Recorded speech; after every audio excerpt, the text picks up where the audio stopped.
Guys, welcome back to our channel Pyase institute. आज हम लोग फिर से लेकर आए हैं आपके लिए महिला पर्यवेक्षक भर्ती परीक्षा 2025 के लिए प्रीवियस ईयर क्वेश्चन पेपर के आधार पर बनाए गए 100 क्वेश्चंस। और जैसा कि आपको पता है कि यहाँ पर प्रोवाइड किए जाने वाले सभी क्वेश्चन आपके लिए इम्पोर्टेंट ही होते हैं और आपको कुछ ना कुछ नया सीखने के लिए जरूर मिलता है। बस वीडियो में एंड तक बने रहना होता है और हर एक क्वेश्चन को ध्यान से सुनना होता है। तो बस वही सब चीज आप फॉलो करते रहिएगा। चलिए स्टार्ट करते हैं। हमारा पहला प्रश्न है, किसी व्यक्ति के आहार सेवन का मूल्यांकन करने के लिए निम्नलिखित में से कौन सी विधि उपयोग की जाती है?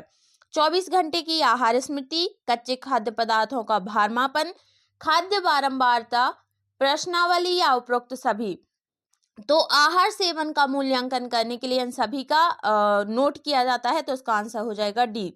अगला प्रश्न है, एड्स एक खालिस्तान रोग है, स्थानिक महामारी, सार्वभौमिक महामारी या छिटपुट? तो इसका आंसर हो जाएगा सार्वभौमिक महामारी। क्यों? क्योंकि जैसा कि अगर आपने एड्स के बारे में पढ़ा होगा तो इसकी ना अभी तक कोई वैक्सीन बनी है, ना इसका कोई इलाज है। अगर एक बार किसी को एड्स हो गया तो उसका मतलब जाना तय है, उसकी बीमारी को सिर्फ टाला जा सकता है और ये विश्व स्तर पर सभी जगह पर फैला हुआ है, इसीलिए इसे सार्वभौमिक महामारी कहा गया है। तीसरा प्रश्न है, जब आयरन की कमी से पीड़ित किशोरी गर्भवती होती है तो किसका खतरा होता है? तो इसका आंसर है समय पूर्व प्रसव का। अगर आयरन की कमी होगी तो 9 महीने से पहले डिलीवरी होने की संभावना बढ़ जाती है।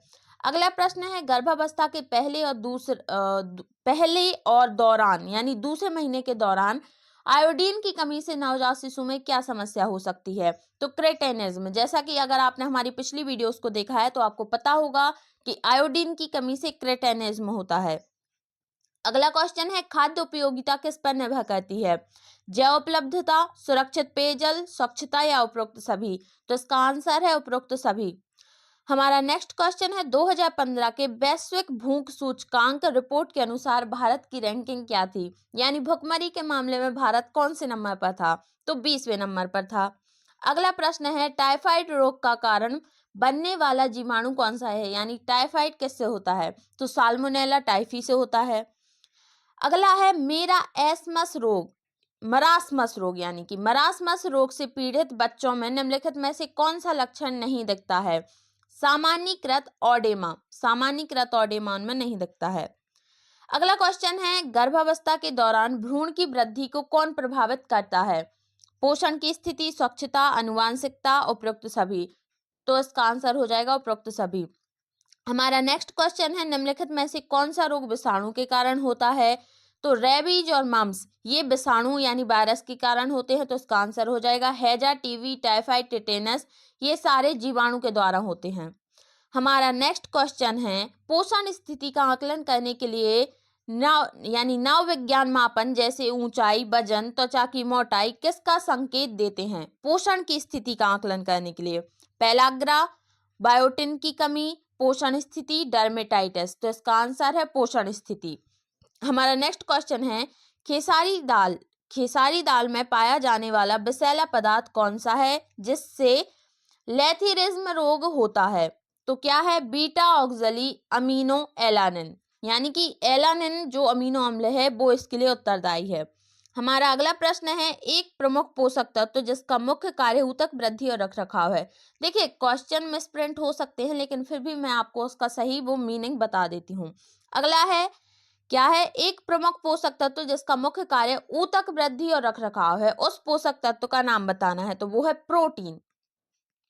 हमारा अगला क्वेश्चन है, अनुचित पिट्यूटरी कार्य और प्लाज्मा ग्रोथ हार्मोन के उच्चतर स्तर से कौन सा विकार होता है?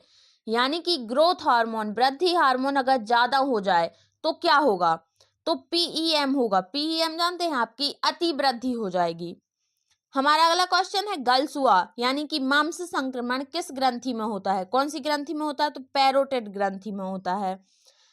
नेक्स्ट क्वेश्चन है, शरीर के ऊर्जा स्रोत के रूप में 1 ग्राम वसा कितनी कैलोरी प्रदान करती है? 1 ग्राम वसा 9 किलो कैलोरी प्रदान करती है, तो 9 किलो कैलोरी उसका आंसर हो जाएगा। हमारा नेक्स्ट क्वेश्चन रहेगा, जिस शिशु की वृद्धि रुक गई हो, चलने में असमर्थ हो और पूरे शरीर पर नीले निशान हो, उसके आहार में कौन सा पूरक तत्व यानी कि पोषक तत्व दिया जाना चाहिए? अब उसकी वृद्धि रुक गई है, वो चलने में भी असमर्थ है, पूरे शरीर पर नीले निशान है, तो उसे आहार में ऐसी क्या चीज दें कि उससे एनर्जी मिल सके? दूध, अंडे की जर्दी, दाल, खट्टे फल।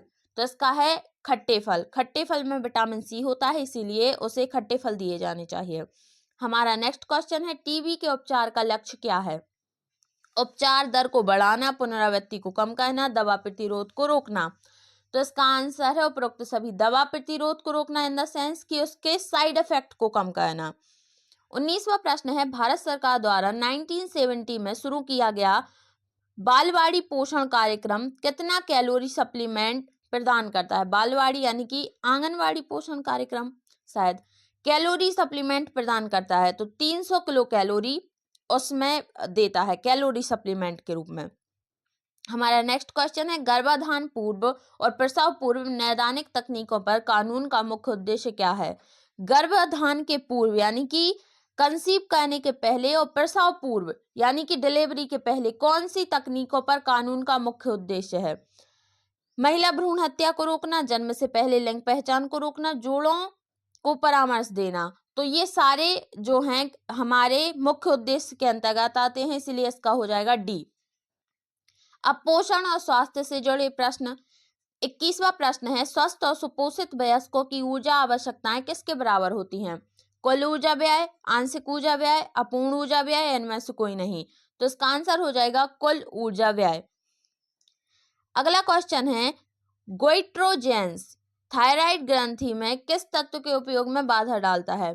गोइट्रोजेंस आयोडीन तत्व के उपयोग में बाधा डालता है थायराइड ग्रंथि में।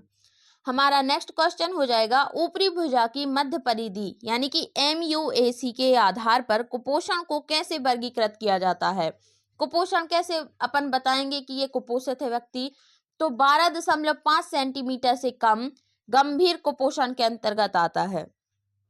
हमारा नेक्स्ट क्वेश्चन रहेगा, गर्भावस्था के दौरान निम्नलिखित में से कौन सी समस्या नहीं होती है? मितली, एडिमा, उल्टियां या दांतों में सड़न? तो दांतों में सड़न गर्भावस्था के दौरान नहीं होती है, ये इसका आंसर हो जाएगा।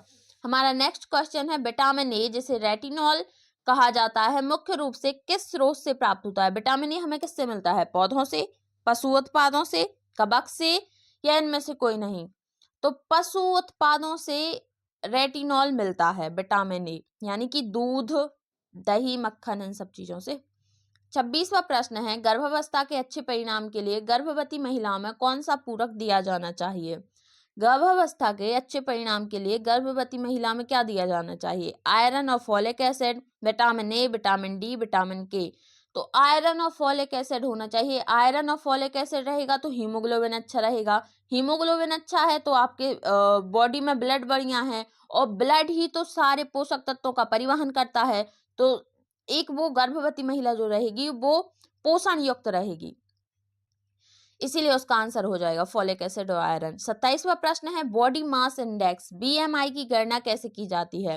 तो इसका आंसर है शरीर का वजन प्लस ऊंचाई का स्क्वायर से हम BMI निकाल सकते हैं।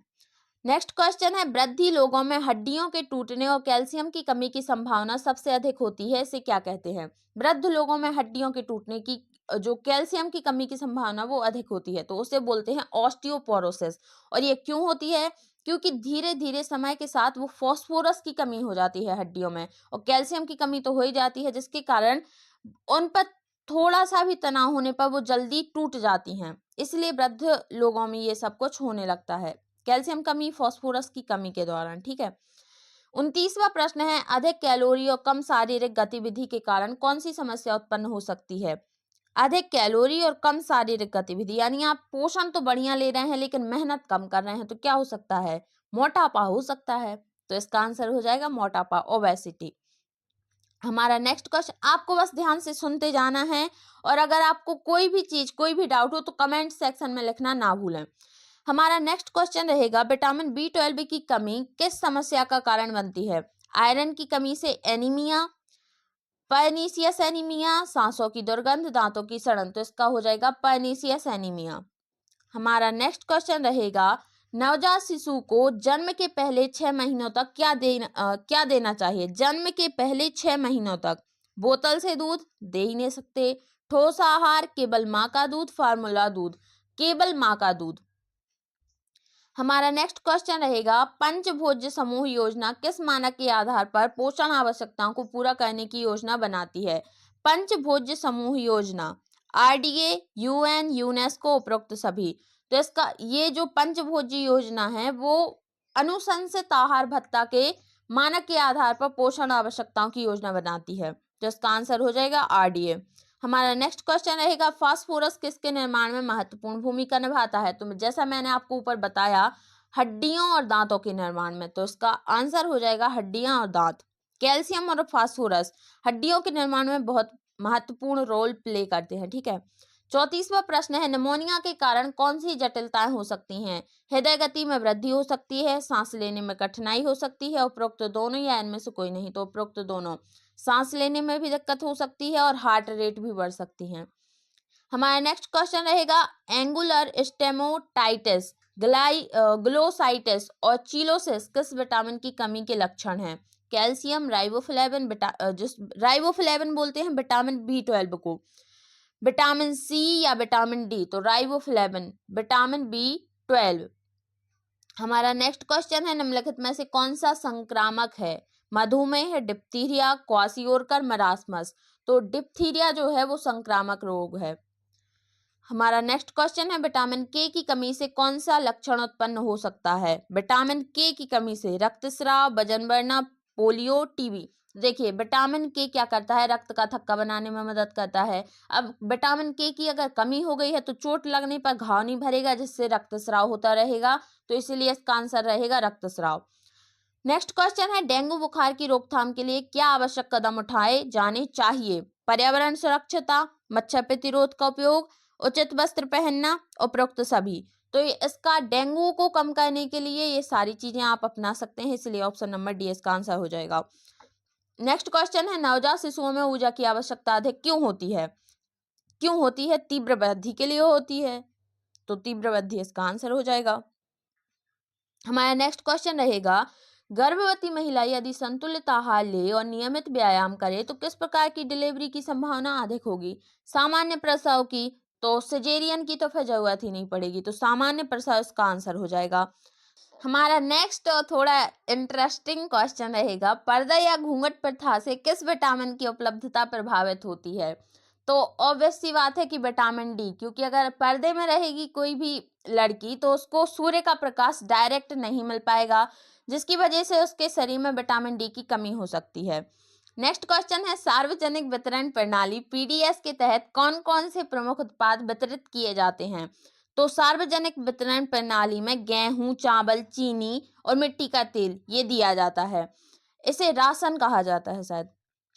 43वां प्रश्न है, एक स्वस्थ और सुपोषित गर्भवती महिला सामान्यतः किस प्रकार के शिशु को जन्म देती है? देखिए, अगर उसे पोषण अच्छा मिला है और वो स्वस्थ है तो किस प्रकार के शिशु को जन्म देगी? तो कॉमन सेंस वाला क्वेश्चन था कि स्वस्थ शिशु को ही जन्म देगी। अगला क्वेश्चन है, एमएमआर वैक्सीन निम्नलिखित में से किस या किन बीमारियों से सुरक्षा प्रदान करती है? खसरा, मम्स, रूबेला, उपरोक्त सभी? तो एमएमआर वैक्सीन खसरा, मम्स, रूबेला इन सभी से क्या करती है? सुरक्षा प्रदान करती है, तो इसका आंसर हो जाएगा डी। 45वां प्रश्न रहेगा, निम्नलिखित में से कौन सा खाद्य सुरक्षा का निर्धारक नहीं है? खाद्य सुरक्षा का निर्धारक नहीं है, तो खाद्य विपणन। हमारा नेक्स्ट क्वेश्चन रहेगा, महामारी का अर्थ क्या है? पेंडेमिक किसे कहा जाता है? तो आपने सभी ने शायद कोरोना पेंडेमिक देखा ही होगा, तो आप समझ सकते हैं कि इसका आंसर क्या होगा। देखिए, जब कोई बीमारी पूरे विश्व में फैल जाए, जब कोई बीमारी केवल गरीबी रेखा से नीचे रहने वालों में फैले, जब कोई बीमारी केवल वृद्ध लोगों में फैले, जब कोई बीमारी केवल शहरी क्षेत्र में फैले, तो इसकी कोई लिमिट नहीं है। पूरे विश्व में फैलने वाली बीमारी को ही महामारी कहा जाता है, जिसका इलाज संभावना हो सके और वो फैलती जाए बहुत तेजी से, तो उसे अपन महामारी कहेंगे अपने शब्दों में अगर बोलें तो। 47वां प्रश्न है, गर्भावस्था के दौरान मधुमेह से पैदा होने वाले शिशु में किस प्रकार की समस्या हो सकती है? तो उच्च जन्म भार, यानी वो हाई वेट वाला रहेगा, उच्च जन्म भार रहेगा उसका। ठीक है, अगर उसमें मधुमेह है तो। 48वां प्रश्न रहेगा, कुपोषित छोटे बच्चों में किस प्रकार के पोषण संबंधी विकार पाए जाते हैं? प्रोटीन ऊर्जा कुपोषण, प्रोटीन कुपोषण, ऊर्जा कुपोषण, उपरोक्त सभी। अगर कुपोषित है तो उसमें ऊर्जा भी कम होगी, प्रोटीन भी कम होगा, तो इसलिए इसका आंसर हो जाएगा उपरोक्त सभी। नेक्स्ट क्वेश्चन है, स्कर्वी रोग किस विटामिन की कमी से होता है? तो विटामिन सी की कमी से स्कर्वी होता है। मैंने आपसे पहले भी बोला है पिछली वीडियोस में कि प्रोटीन, विटामिन और इन सब की कमी से होने वाले रोग और विटामिनों के दूसरे नाम जैसे राइबोफ्लेविन, रेटिनॉल, ये आप इनका एक चार्ट बना लें। ये एक बहुत ही इंपॉर्टेंट टॉपिक है क्योंकि हीमोफिलस इन्फ्लुएंजा नामक बैक्टीरिया कहाँ पाया जाता है? नाक और गले में, आंतों में, हृदय में या पेट में? तो हीमोफिलस इन्फ्लुएंजा नाक और गले में पाया जाता है जो निमोनिया कॉज करता है। हमारा नेक्स्ट क्वेश्चन रहेगा, मानव शरीर में रोगजनक बैक्टीरिया को कम करके प्रवेश कराने की प्रक्रिया को क्या कहते हैं? प्रतिरक्षण, टीकाकरण, कमजोर करना या इनमें से कोई नहीं? तो इसे वैक्सीनेशन बोला जाता है, टीकाकरण। 52वां प्रश्न रहेगा, 1 किलो कैलोरी कितने किलो जूल के बराबर होती है? 4 kilo joule, 4.282 kilo joule, 4.148 kilo joule. तो इसका आंसर रहेगा 4.184 kilo joule, option number A.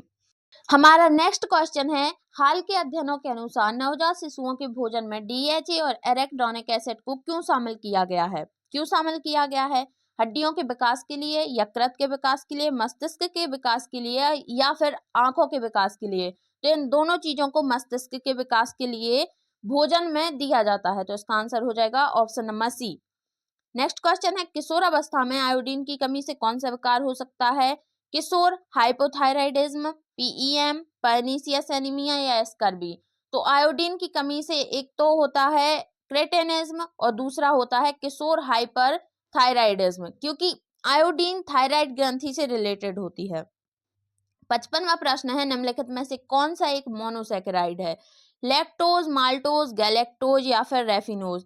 तो गैलेक्टोज एक मोनोसैकेराइड है, गैलेक्टोज, ग्लूकोज ये मोनोसैकेराइड में आते हैं।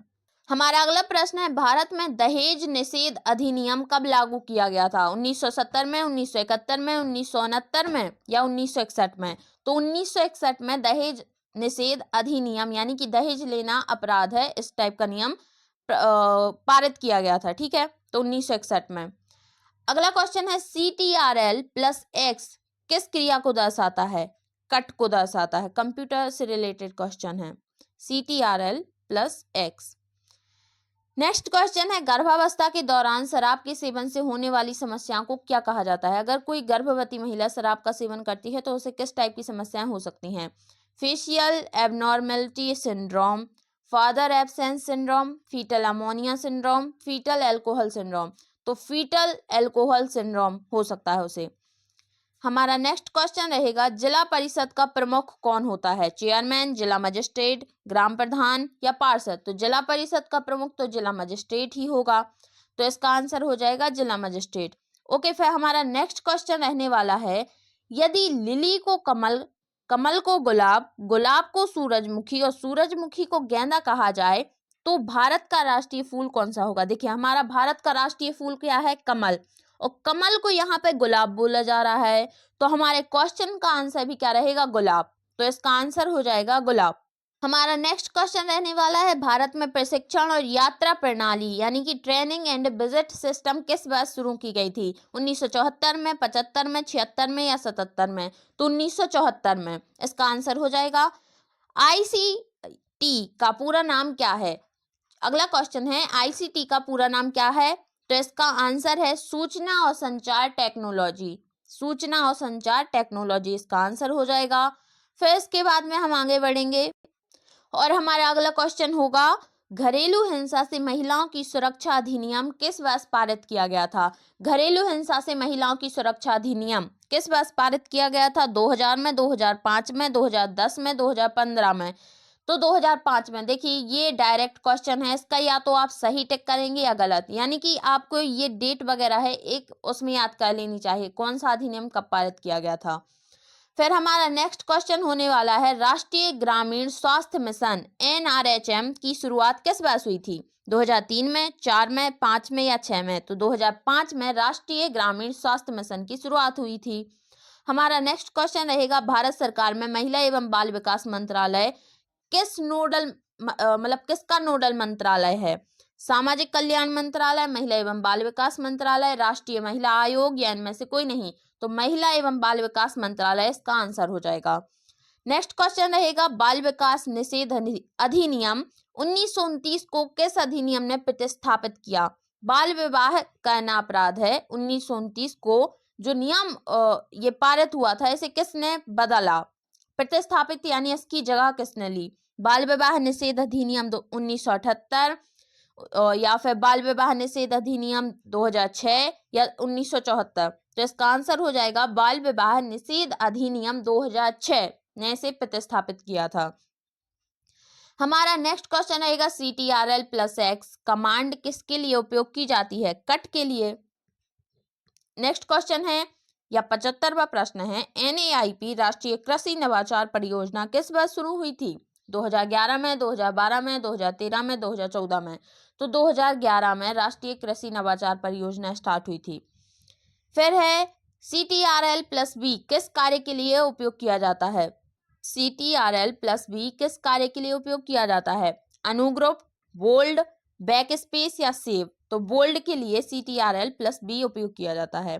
देन हमारा नेक्स्ट क्वेश्चन रहेगा, FAS का अर्थ क्या है?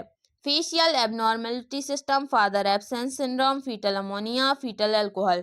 तो इसका है फीटल एल्कोहल सिंड्रोम। FAS का अर्थ है फीटल एल्कोहल सिंड्रोम।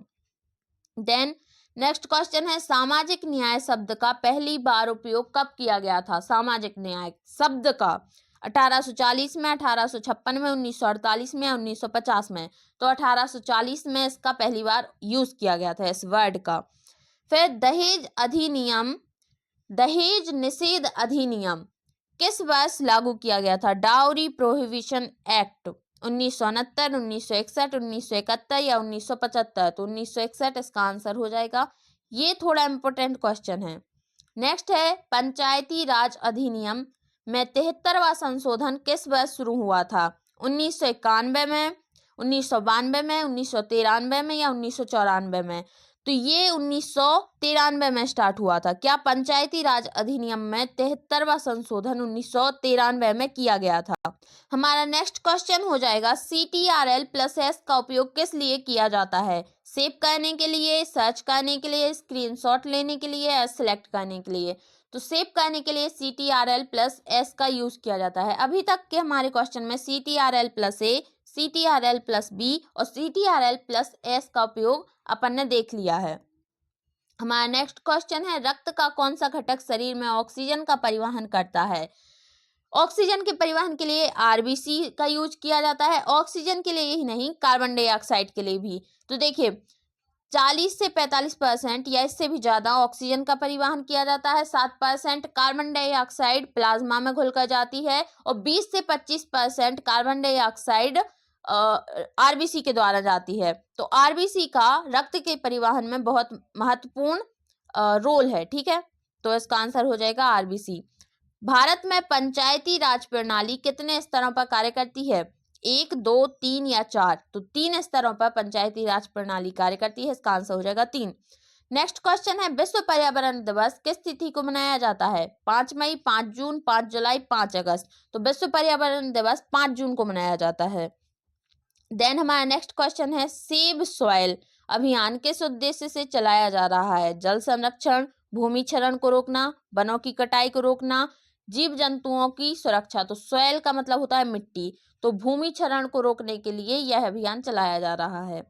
हमारा अगला क्वेश्चन है, भारत में कितने केंद्रीय उच्च न्यायालय हैं, हाई कोर्ट्स हैं? 20, भारत की बात हो रही है, 20, 21, 25 या 30?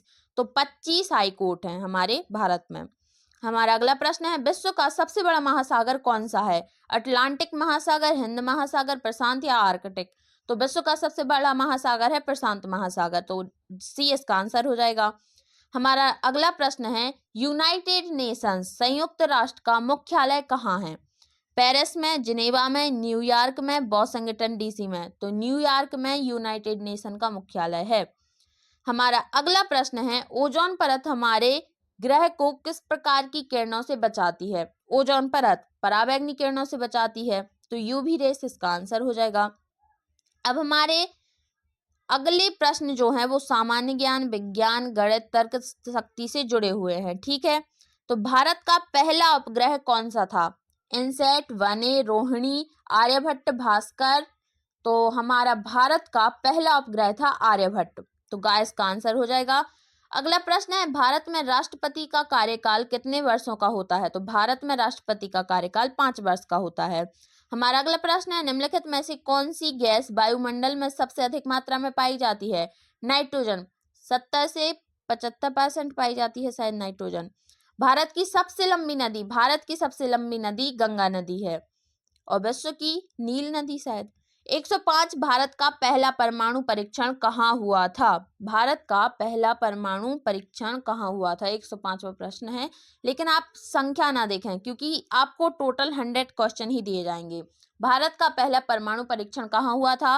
पोखरण में, श्रीहरिकोटा में, कर्नाटक में या बेंगलोर में? तो पोखरण में हुआ था परमाणु परीक्षण। पासे परमाणु परीक्षण, पासे पोखरण, आप ऐसे याद कर सकते हैं।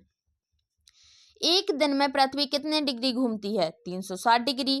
इसका आंसर हो जाएगा। सबसे बड़ी हड्डी कौन सी है? हमारे शरीर की सबसे बड़ी हड्डी फीमर होती है जो जांघ में स्थित होती है।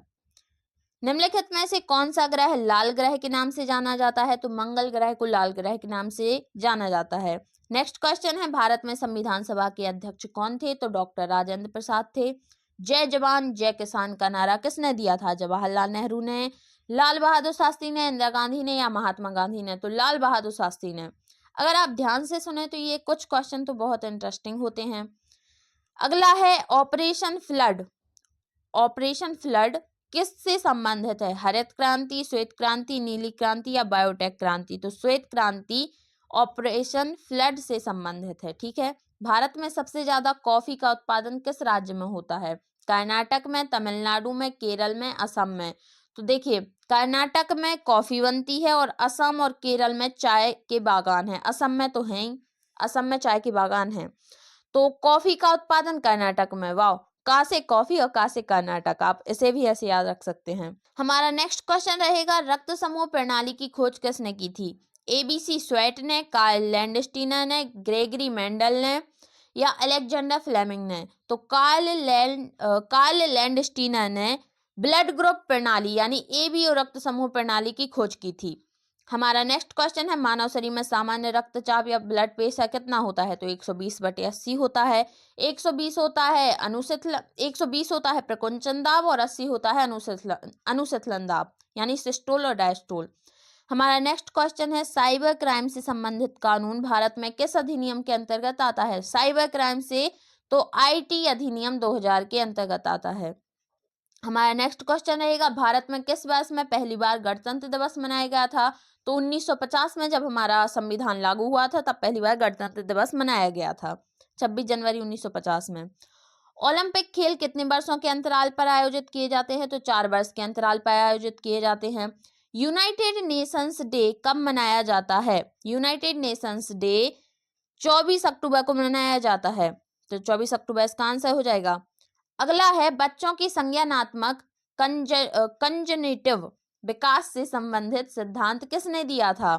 जीन पियाजे। जीन पियाजे ने बच्चों के संज्ञानात्मक विकास से संबंधित सिद्धांत दिया था। नेक्स्ट है, जन्म के बाद एक शिशु सबसे पहले किस प्रकार की भाषा सीखता है? माँ द्वारा बोली गई भाषा, क्योंकि जो बच्चा तो ज्यादातर माँ से कनेक्टेड रहता है तो माँ की द्वारा बोली गई भाषा ही सीखेगा। बालक का पहला सामाजिक संपर्क किसके साथ होता है? माता पिता के साथ होता है। देन वाइगोत्स्की के अनुसार बच्चे का संज्ञानात्मक विकास मुख्य रूप से किस पर निर्भर करता है? व्यक्तिगत, सामाजिक, खान पान या औपचारिक शिक्षा पर? तो सामाजिक संपर्क पर निर्भर करता है संज्ञानात्मक विकास। हमारा नेक्स्ट क्वेश्चन रहेगा, बाल विकास की प्रक्रिया में महत्वपूर्ण अवधि का क्या अर्थ है? वह अवधि जब बच्चा सबसे तेजी से बढ़ता है, वह अवधि जब कोई विशेष कौशल अच्छी तरह से विकसित होता है, जब बच्चा स्कूल जाता है या जब बच्चा बोलना प्रारंभ करता है। तो महत्वपूर्ण अवधि या क्रिटिकल पीरियड किसे बोलेंगे? वह समय जब कोई विशेष कौशल सबसे अच्छी तरह से विकसित होता है। विशेष कौशल लाइक टीनेज में, किशोरावस्था में हार्मोनल चेंजेस, सामाजिक व्यवहारिक सभी तरीके के परिवर्तन आते हैं, तो उसे क्रिटिकल स्टेज बोला जा सकता है, सॉरी क्रिटिकल पीरियड। देन बालकों में नैतिक विकास की व्याख्या करने वाले मनोवैज्ञानिक कौन हैं? नैतिक विकास कोलबर्ग ने की थी। मोरल डेवलपमेंट की व्याख्या कोलबर्ग ने की थी। बांधोरा के सामाजिक अधिगम सिद्धांत के अनुसार बच्चे नया व्यवहार कैसे सीखते हैं? प्रत्यक्ष अनुभव से, अवलोकन के अनुकरण के माध्यम से, दंड के माध्यम से या पुरस्कार के माध्यम से। तो देखिए, जो वो ऑब्जर्व करते हैं फिर उसे वो अप्लाई करते हैं, उसके माध्यम से, यानी अवलोकन और अनुकरण के माध्यम से नया व्यवहार सीखते हैं। ठीक है, तो नया व्यवहार कैसे सीखते हैं, इसका आंसर हो जाएगा बी। अब नेक्स्ट क्वेश्चन है, छोटे बच्चों में भाषा विकास को बढ़ाने के लिए सबसे प्रभावी तरीका क्या है? उनके साथ बातचीत करना और कहानियां सुनाना। जब बच्चे छोटे होते हैं तो उनका माइंड बहुत ज्यादा एक्टिव होता है, वो बहुत जिज्ञासु प्रकृति के होते हैं, उन्हें हर चीज सीखने की, समझने की क्या बोलते हैं, जिज्ञासा होती है, क्योंकि अभी उन्होंने कुछ देखा नहीं होता है, तो इसीलिए उन्हें कहानी और बातचीत के माध्यम से प्रभावी तरीके या भाषा का विकास दिया जाता है। ठीक है, तो बच्चों फिर हमारा नेक्स्ट क्वेश्चन हो जाएगा, बच्चों में रचनात्मकता यानी क्रिएटिविटी को बढ़ावा देने के लिए सबसे उपयुक्त शिक्षण विधि कौन सी है? अनुशासन पर जोर देना, याद करने पर बल देना, स्वतंत्रता और प्रयोग को प्रोत्साहित करना, केवल पुस्तकों से पढ़ाना। तो स्वतंत्रता और प्रयोगों को प्रोत्साहित करना इसका आंसर हो जाएगा। देखिए, ये एक इस टाइप के क्वेश्चन है जिनका आपको आंसर पता होगा, सिर्फ आपको ध्यान से क्वेश्चन को पढ़ने की जरूरत है। बालकों में आत्मनिर्भरता या सेल्फ कॉन्सेप्ट किस आयु से विकसित होना शुरू होता है? जन्म से, 2 या 3 वर्ष की उम्र से, 5 वर्ष की उम्र के बाद या किशोरावस्था में? तो 2 या 3 वर्ष की उम्र से उनमें सेल्फ कॉन्सेप्ट यानी कि खुद के विचार विकसित होना स्टार्ट हो जाते हैं। यहाँ पे हमारे टॉप मोस्ट 100 क्वेश्चन या तो देखिए, यहाँ पर हमारे सभी क्वेश्चन कंप्लीट होते हैं। आज की वीडियो में जो लास्ट में आपको क्वेश्चन कराए गए हैं ये थोड़ा अलग थे, और अगर आपको भी लगता है कि आपने इस वीडियो से कुछ नया सीखा है तो आप कमेंट सेक्शन में जरूर बताएं, स्क्रीनशॉट ले लें जो आपको जरूरी लगे।